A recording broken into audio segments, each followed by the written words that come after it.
وسلم وبارك على محمد وعلى آل محمد رسولنا النبي الأمي المبعوث رحمة للعالمين، خاتم الأنبياء والمرسلين وهذه الأمة ودياؤها وشفيعنا يوم الحساب. معكم فارس عوض من كابينة التعليق، وسعيد بالتواجد معكم. ولقاء اليوم يأتي ضمن مرحلة المجموعات في بطولة الشامبيونز ليج. فريق ريال مدريد في مواجهة الريدز نادي ليفربول. مباراة مهمة جدا بدون شك، لأن دور المجموعات هو مفتاح كل بطولة، وفي خبرة خاصة لتجاوز هذا الدور وتجميع أكبر قدر من النقاط بالشكل اللي يضمن استمرار الفريق في البطولة حتى الأدوار الإقصائية.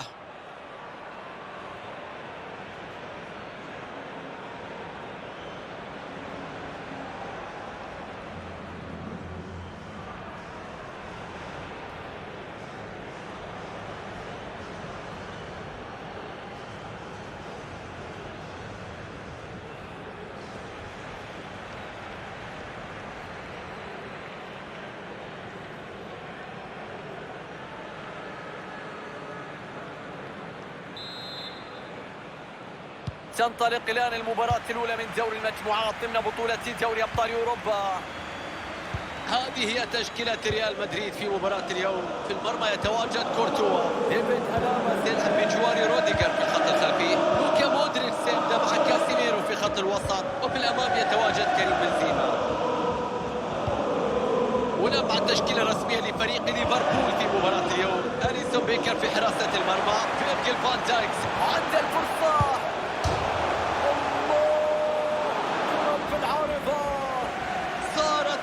حارس المرمى. العارضة تقوم بالدور، العارضة لا تخون هذا الحارس. الله على تصدي، تنفس السعداء، وجد الكرة أمامه وبين يديه، يضرب الدفاع بالتمريرة والحارس يتصدى للكرة. تقدير حكم المباراة قد لا يكون صائبا في كل الأوقات، وبالتالي نظرة على الكرة بتقنية خط المرمى. قرار صائب الآن، الكرة لم تعبر بكامل محيطها كما يظهر أمامنا. الكرة كانت قريبة جدا لكنها لم تمر. صلاح بيلعب له كرة عرضية، خطورة لم تعد موجودة في هذه اللحظات. استغلال جيد للجناح من الفريق الملكي، اعتراض يمنع مرور التسديدة.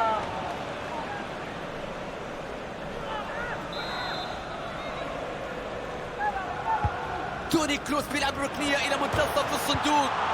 أوه، القائم في المرة الثانية. تدخل خاطئ قد يحصل على بطاقة.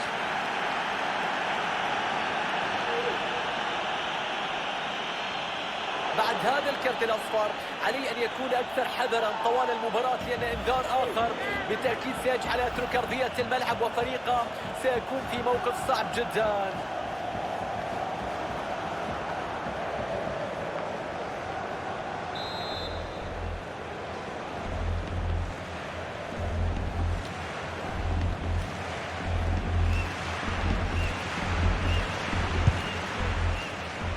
تصدي سهل من حارس المرمى للكرة ثابتة، ما كان فيها أي خطورة على مرماه.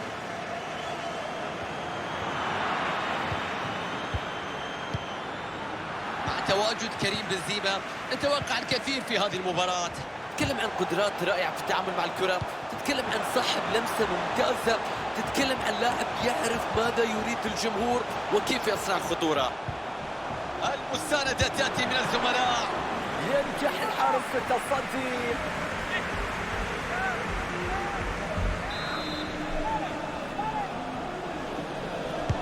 ركنية في منتصف ال18 من توني كروس.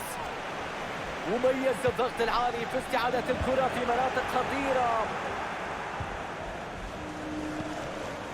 تياغو الكانتارا، ملعوبة الكرة إلى روبرتسون، ينطلق بالكرة نحو المرمى، تصويبة بتروح، هدف الافتتاح، الضربة الأولى. انظر إلى الاحتفالات، اشتعلت المدرجات، ثم تتحول إلى قمة أخرى الآن.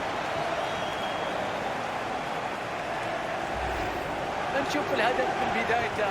شوف كيف تجاوز المدافع بشكل سليم. ومن مسافة قريبة كهذه لا يمكن أن تضيع الفرصة.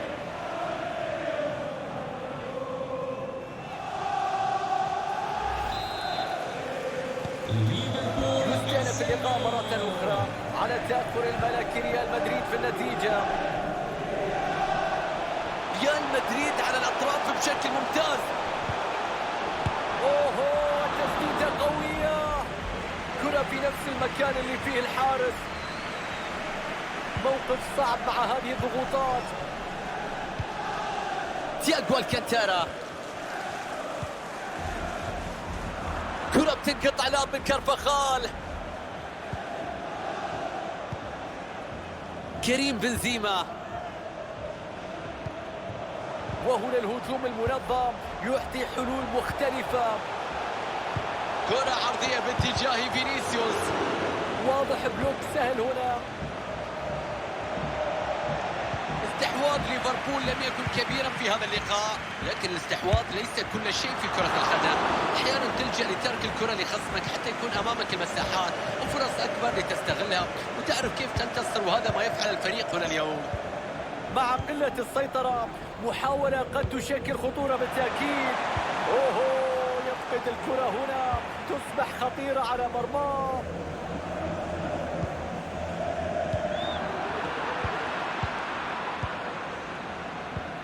الله على تمريرة من صلاح تضرب الدفاع.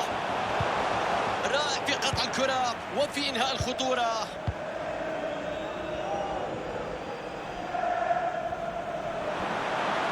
استغلال جيد للجناح من الفريق الملكي.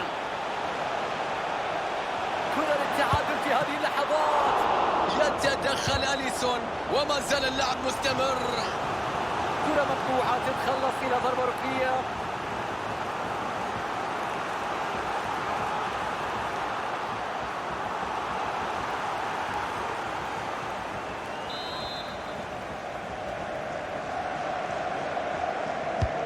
بيلعب الكرة في منتصف ال 18.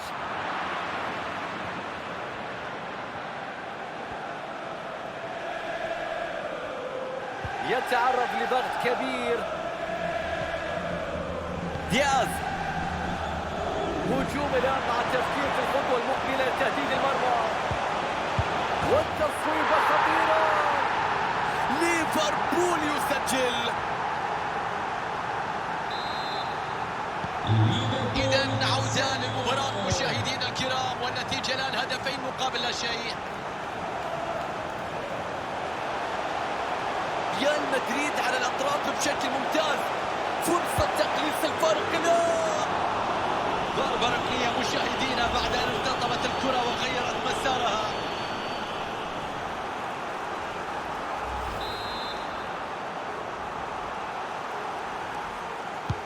توني كروس بيلعب ركنية إلى منتصف الصندوق.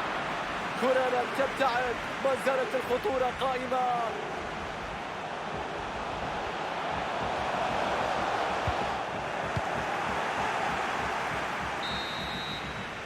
وصلنا إلى صافرة نهاية الشوط الأول هنا في ملعب يوفنتوس ستاديوم. يضرب الدفاع.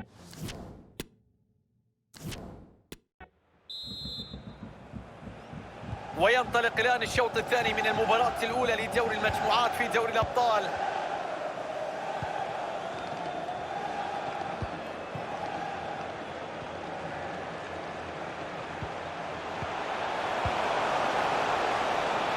أمام مساحة في هذه اللحظات. مستحيل الكرة. تصدي والتألق غير عادي من كورتوا.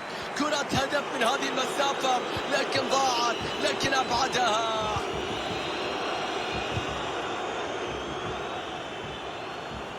واضح لديه ثقة في التقدم إلى الأمام. شوف الضغط العالي الآن على الدفاع. تمريرة لا تصل وتخرج إلى رمية تماس. الدفاع يمنع محاولة العرضية. ضربة ركنية يحتسبها الحكم. تدخل كان ممتاز في الكرة الأخيرة. أليسون يتصدى لكن ما زالت خطيرة. التصدي على الطاير، ارتماء ناجحة هنا على الكرة تمنع الهدف.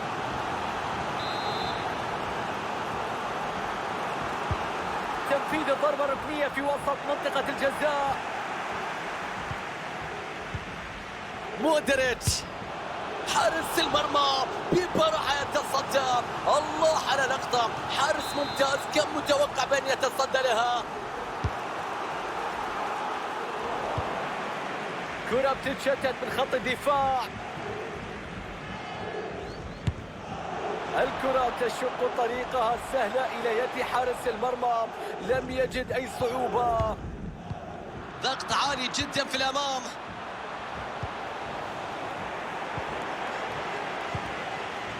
فرصة الآن لكرة مرتدة.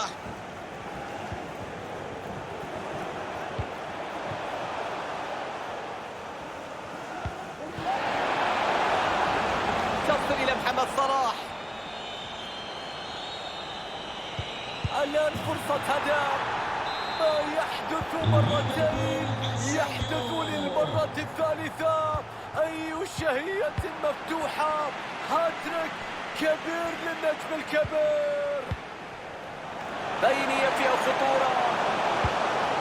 كان ممكن تنفذ الركنية بشكل أفضل. كريم بنزيما. كرة يفقدها بنزيما.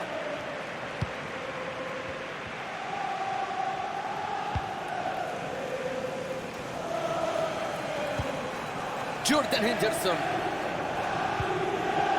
وصلت إلى أرنولد. الكرة وصلت لمحمد صلاح. تصدي من كورتوا والخطورة مستمرة. انتهت الخطورة هنا.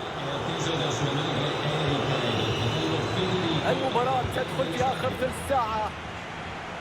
بيعدي فيها فرصة الآن. ماذا أهدر في هذه اللقطة؟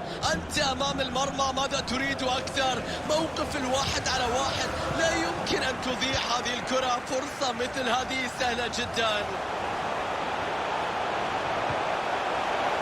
ياخذ الكرة في مكان خطير جدا.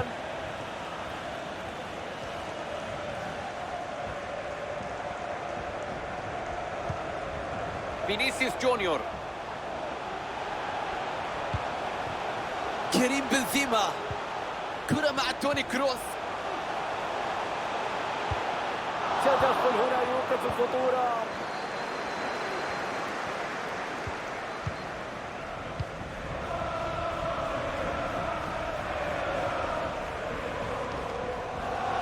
ينجح في التخلص بهذه اللحظة.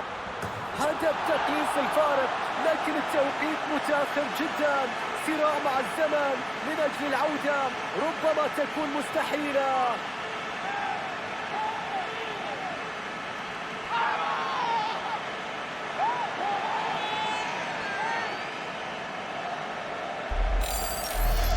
نشوف كرة الهدف من جديد. شوف كيف عدى، شوف كيف تجاوز المدافع بشكل مهاري، ثم شاهد الإنهاء المثالي للكرة. لا يهم الضغط، التعامل مع الموقف كان بشكل احترافي جدا. النتيجة الآن 3 أهداف لهدف، هدفين يفصلان بين الفريقين. 9 دقائق متبقية من عمر هذا اللقاء. حلوة الكرة البينية، عرضية للمنطقة، لكن لا يوجد أحد بانتظارها. مغامرة بتدخل رائع داخل المنطقة. رمية تماس للميرينجيم.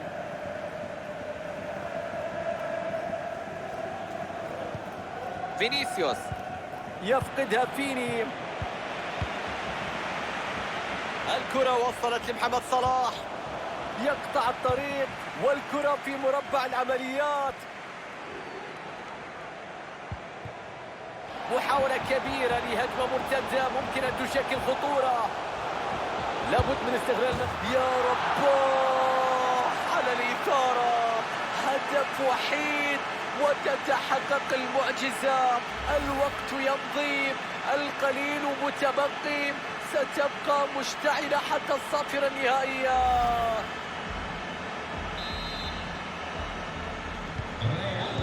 3 أهداف مقابل هدفين في مباراة مثيرة حتى اللحظة.